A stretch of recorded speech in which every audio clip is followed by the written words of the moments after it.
Okay, good afternoon. It's just afternoon, so we'll go ahead and get started. Thank you to those of you who are joining us today for this question and answer session regarding Lebanon Community School District's proposed facilities bond on next month's primary election ballot.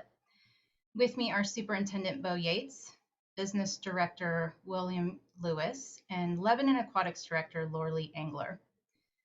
After a very short presentation, you'll have the opportunity to ask any questions you have. We're grateful that you're here and engaged with us. And with that, let's get started. Mr. Yates. Yeah, hey, welcome and thank you for taking time out of your busy day to join us. We want to make sure that you have all the information that you need because these facilities ultimately belong to the community. So we want to make sure that we're giving them the attention that the community would like us to. So let's get started.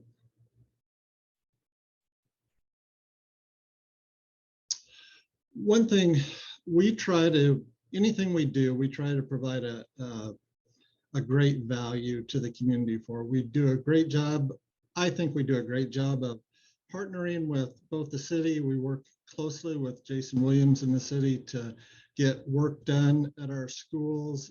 And we know that we need extra resource to do some of the work that needs to be done, but we partner and try to figure out ways to make that happen and extend the lives of our buildings, and also to make sure that when people drive through Lebanon, they see something that they go, wow, that looks like somebody cares about it. And that's really what we want to have people say about our facilities.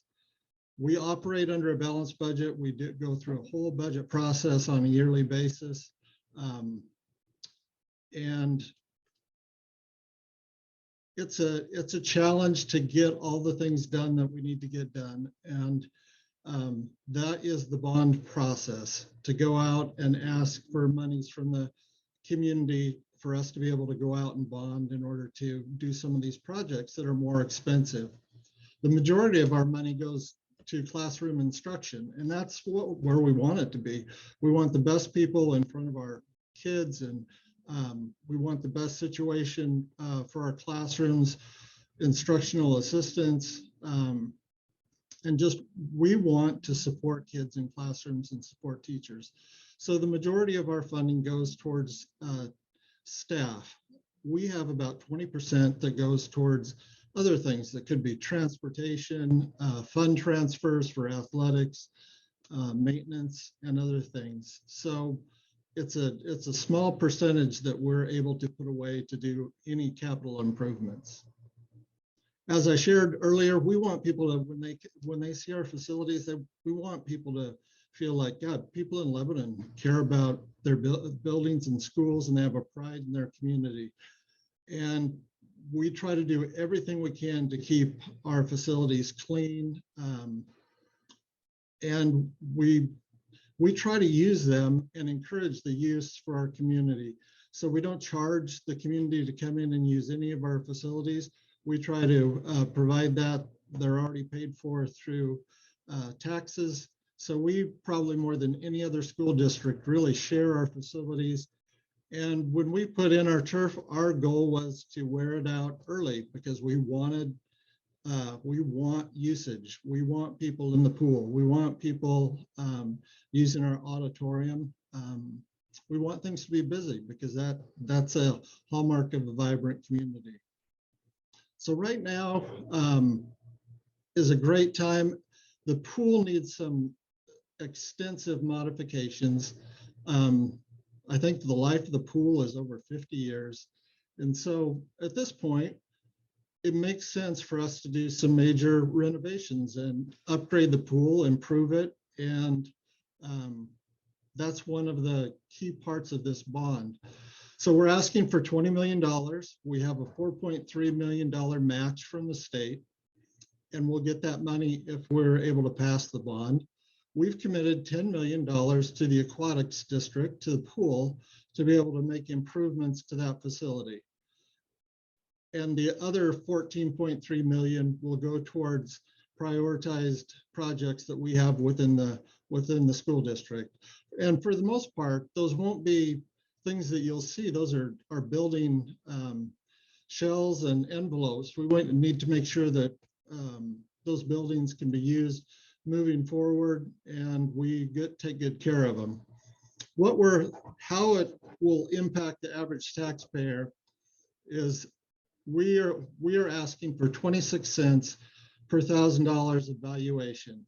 So a regular homeowner in Lebanon would end up paying $45.50 per year. And that's based on not the value of your home, but the assessed value. So that's quite a bit of difference in those two numbers. So at each one of our schools, we've been through a pretty comprehensive process to evaluate what projects need to be done at each school. We've applied for grants and did a facility review. Within that review, we were able to get a seismic grant. And with that seismic grant, we were able to go ahead and fix the roof at the high school gym. But these are all projects that need to be done. And if we don't know whether we'll be able to do all of them or not, but our priorities are making sure that we take care of our most needy buildings and do as much preventative maintenance as possible. So we did promise a short presentation because I wanted to ensure we have enough time to answer questions. This document is not meant to be something you can view really well on a slideshow, but it is available on our website if you want to have a closer look, along with this one, which is a frequently asked questions list. And I'm just pointing this out, A, so that you know it's there, but B, because there are questions that come our way via email and social media. And one of the questions that I've seen from our community is in regard to funding, and specifically some questions about the ESSER funds and how those are used. So to address that, Will Lewis, go ahead. Thank you, Suzanne. Hi, my name is Will Lewis, and I'm the business director here at the district, and I've been asked to talk about the ESSER and SIA funds and clarify any confusion in regards to those funds.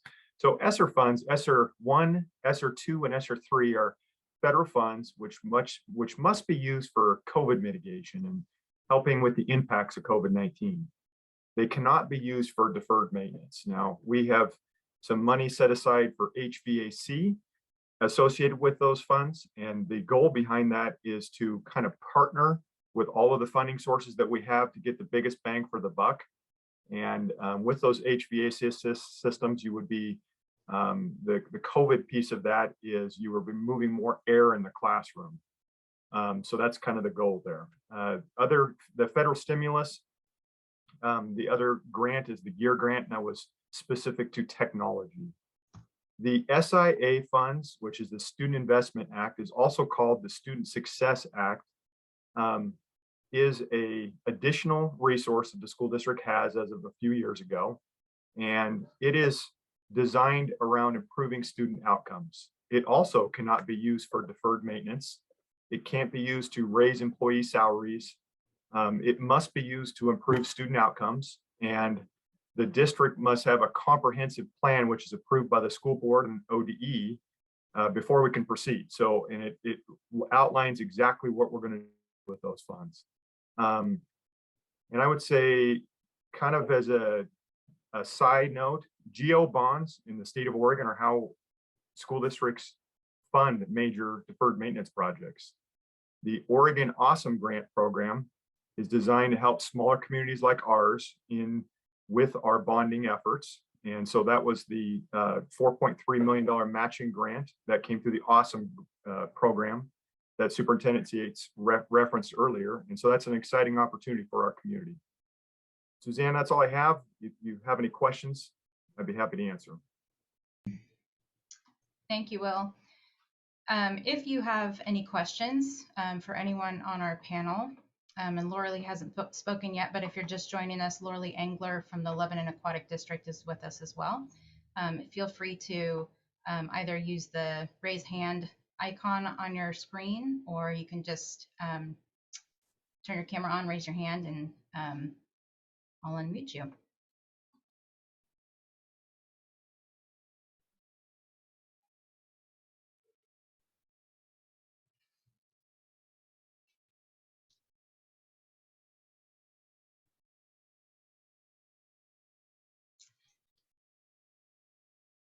Okay. Let's see. Question from Rachel.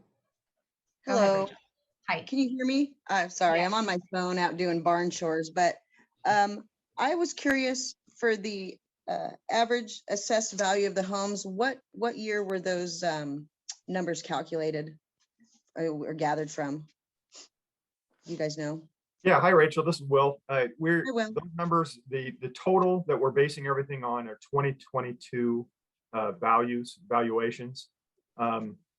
We put out $175,000. We know that could be up or down depending on your property value. It was just an estimate of the average.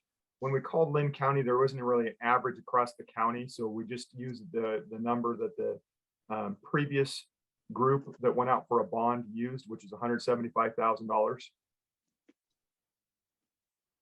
So if I understood you correctly, sir, you're saying that the 175 is the average for 2021, 2022 values on our property tax statements for Lebanon School District area based on what a previous group gathered? Yes, that's an approximation, but that's, yes. All right, thank you.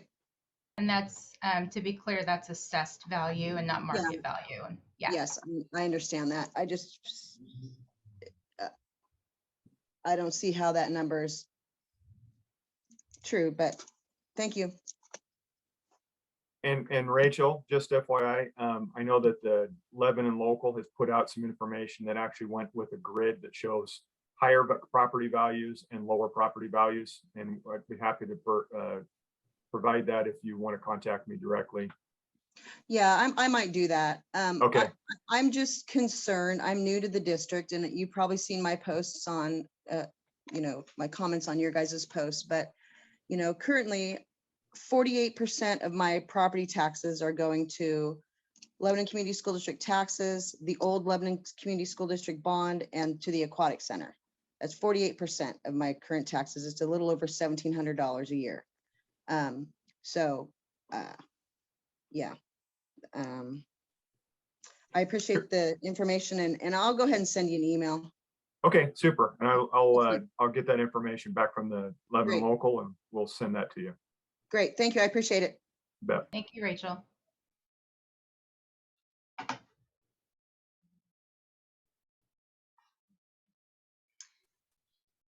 If you're just joining us, or if you came in a few minutes ago, we had a short presentation, and now we're just opening it up for questions. So feel free to, you can either turn on your camera and raise your hand, I'll unmute you, or go ahead and use your hand raising option on your screen. Next up is Eddie. Yes, thank you for taking it. Just had a question. How much of this bond is actually going to be used for the community pool? And the other question on that is, how much is the city actually putting in on this community pool that be used for the community and also for the kids? But it seems like the school district is bearing all burden of this pool, and that's where a bunch of our money is going to. Yeah, Eddie, I'll just share with you that the pool actually belongs to the school district, and the aquatics district, they are able to tax in order to supply the personnel to run it on a daily basis. And there's not enough money in that endeavor to do major upgrades. So we have dedicated $10 million of that 24.3 million to the pool to upgrade it and get it in better condition. Okay, but so what is the city doing to help us or help the school district get this pool in line for also the community? I mean, we'll explore every partnership possible, and we met yesterday with the city to discuss that, Eddie. But at this point, we're trying to get the resource to be able to move forward with this project. No, yes, I fully understand that portion of it, but I'm more worried about the buildings that my kids are going to be utilizing for the school, and not the pool itself. because the pool itself, it seems like that needs a lot more attention than the school district can handle right now. We need to be able to handle our buildings that are literally crumbling in front of our kids' face. Yeah. So Eddie, I appreciate that, and I understand exactly what you're saying. We did a survey before we ever jumped into this arena and asked people what their priorities were in so far as what school, what they felt we needed to do with schools, and also if they felt comfortable with supporting the renovations at the pool. And so we took information from the community to base this off of, and also we took the amount that people felt comfortable with. That's why we're not going after, having more funds so we can do more work. This is right where the community felt like, okay, I can support this, and it seems like a reasonable request. And so that's how we've kind of ended up in this spot. Thank you. You're welcome.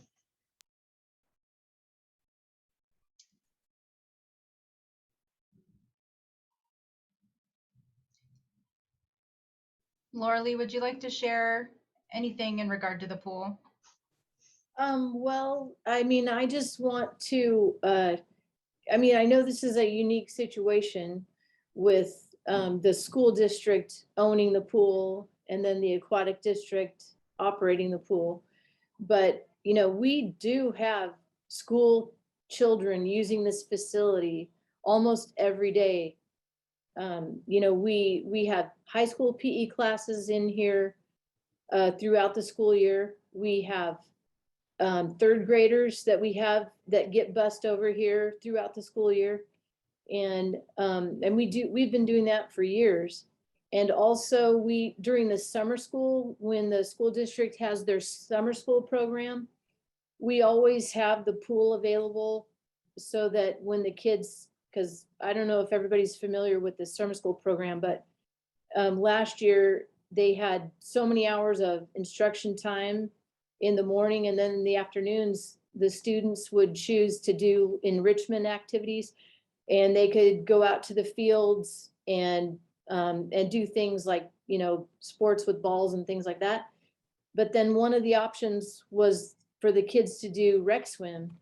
And so, I know that, again, it's a unique situation that we have, and that there's two basically special districts, helping this pool. But we do have school kids in here throughout the whole year. So it is a community pool, but it's definitely, it's just as much the school district's resource too. Thank you, Laura Lee. Rachel has a question.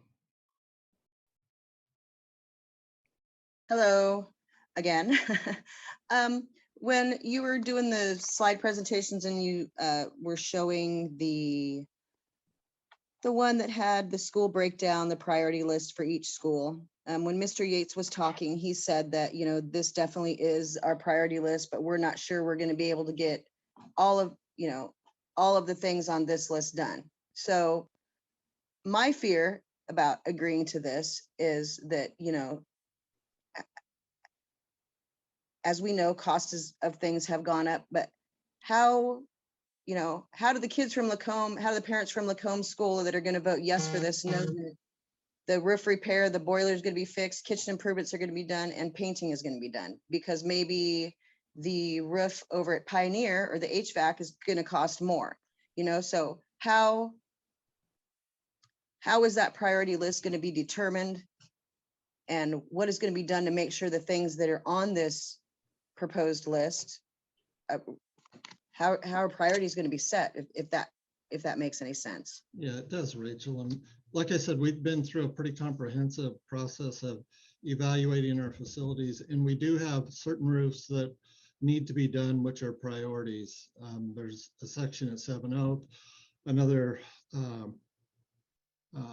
Lacombe needs to be done, and there's large sections of the high school that need to be done.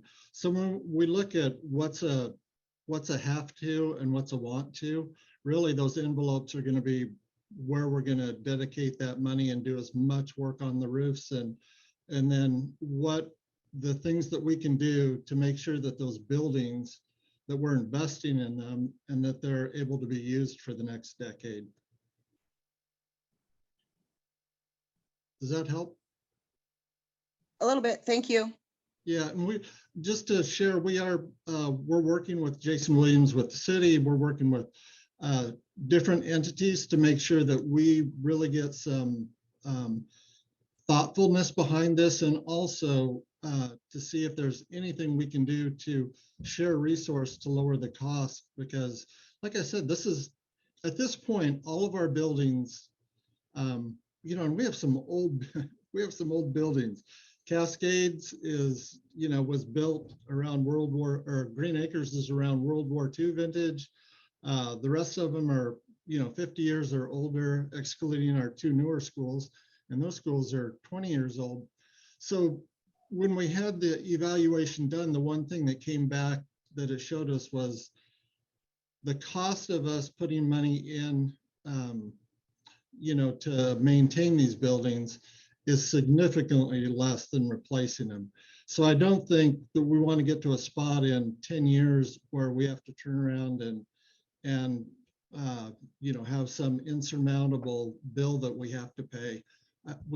My thought is we want to do things very thoughtfully, and so for taxpayers, they don't end up with large swings in what we're asking for, but we level that out so you know what you're going to be contributing to the school district. Can I ask another question, Mr. Yates? Yes. When your business manager, that's probably not his title, was speaking, he was talking about the ESSER funds and how certain ones had to be used for certain things. One of the things I heard was that the had to be used for COVID improvement, and some of the HVAC stuff may fall into that. So do you guys know what you're going to use all those extra funds for? Like, do you have a budget of what you're going to do with the 12 million or whatever it was when push come to shove? Like, okay, so X amount of dollars can be used for COVID control or whatever the wording is. And so we're going to use that for an HVAC system at this school and this school. That's why that's not listed on that priority list. Will, you want to start off and I can finish up? Yes, Rachel, you bet. We have estimates that we're going through. I will tell you the plan changes pretty frequently, just due to insights that we get from the Oregon Department of Education and changes in rules and what we can spend the money on. What I will tell you is also, as you mentioned, inflationary costs, those are going up. So we're trying to kind of balance that approach. I'll give you an example of something that Superintendent Yates talked about a little bit. So we need to redo portions of roof at LHS. So one of those things, if we were just to throw HVAC on, we would throw HVAC on top of a really bad roof. That wouldn't make a whole lot of sense. So what we're looking at is, can we partner some of these funds to get like I said earlier, get the best bang for the buck, so that we can utilize GEO funds to fund the roofing and then ESSER funds to fund HVAC. So it's really like I said, it's a balancing approach to try to get as much resource into our community as possible to help, as Superintendent Yates said, protect our shells of our roofing, our building envelope, and then also provide additional resources to our students in the form of HVAC, kitchens, painting, etc. Does that make sense? Oh, it does. It does. And I think when I send you that email to request the other information, I'm going to ask that you send me anything you have on that also. The more information, you know, these meetings and stuff, the more information people have, the better we can make an educated decision. Okay, so, super. Last question, and then I got to go take care of my chickens. But what is the timeline to get this stuff done? So let's say best case scenario for the school district, this passes. It's a 20-year bond, right? It's 20 years. That's correct? Yes, it is, Rachel. I think the other one's a 30. The 30-year one isn't set to expire until 2031. So that was quite a slap in the face when I found that out. But what is the timeline to get to spend this, 14 million for the schools and the 10 million for the pool? What is the timeline? So in 2026, when my kid is still at Lacombe, is their roof finally going to be done, or is it going to be when he's already moved on to the high school? So I'll just answer that in general. Once we issue bond funds, let's say that we are successful and we have the opportunity of issuing those bond funds, we have approximately 3 years to spend 80% of the money, and that's an IRS rule. So we will spend it as quickly as possible. We will. One of the things, talk about the priority list. Lacombe's roof is high on the priority list, so it would be one of those projects that would be done earlier rather than later. Right. I also know that sometimes when you're in a situation where you're backed up to a 3-year deadline, trying to get all these things done is probably going to be pretty difficult, considering where the construction market is in this area and up the valley still from, the fires that happened last year. So what happens when that 3-year,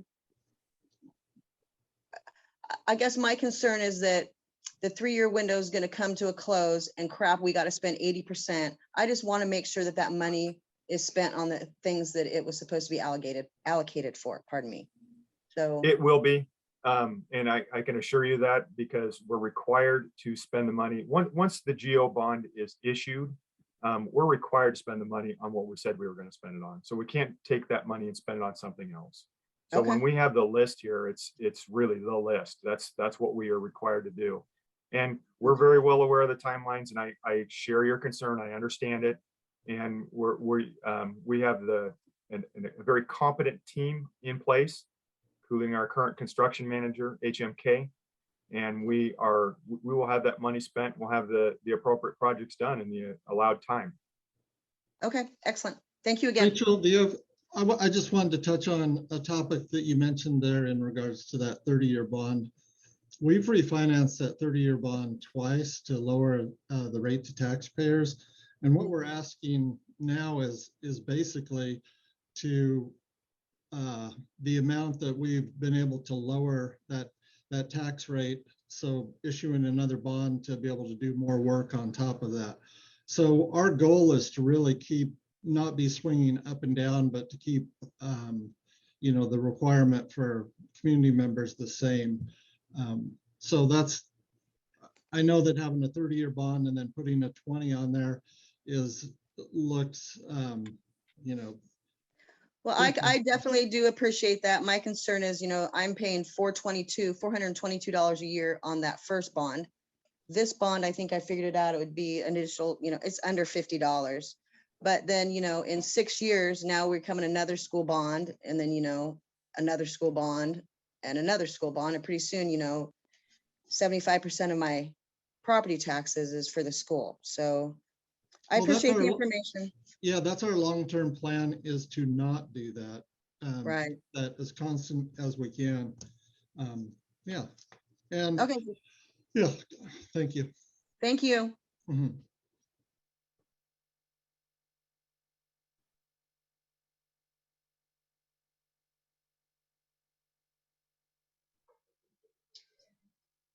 Participants, do you have any other questions for our panel?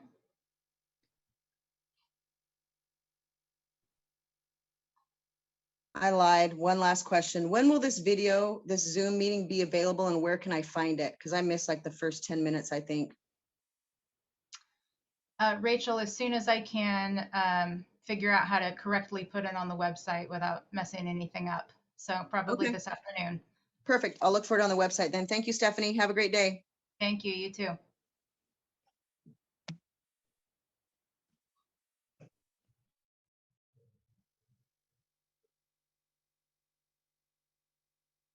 All right, I think we're good. Any final questions? We're practicing what good teachers call wait time.